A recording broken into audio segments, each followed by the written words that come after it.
ตัวจริงเรื่องผมยาวสวยเร็วติดปีแพ็คคู่สุดคุ้มแชมพูและครีมนวดมีจำหน่ายแล้ววันนี้พบกับผู้ท้าหนวดคุณป้าอดีตที่เกตดาวร้ายสุดแล้วครับ ถ้าวันนี้จะให้ร้องให้ฟังจะได้ไหมล่ะ สิบนิ้วคำนับ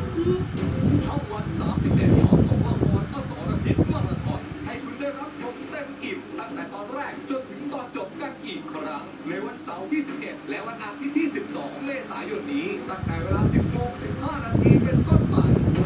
พบเจ้าแม่นางพญางูกับหนี้รักหนี้แค้นและความทรมานกว่า500ปีของเธอที่ทุกคนจะต้องชดใช้คืนให้เธออย่างสาสม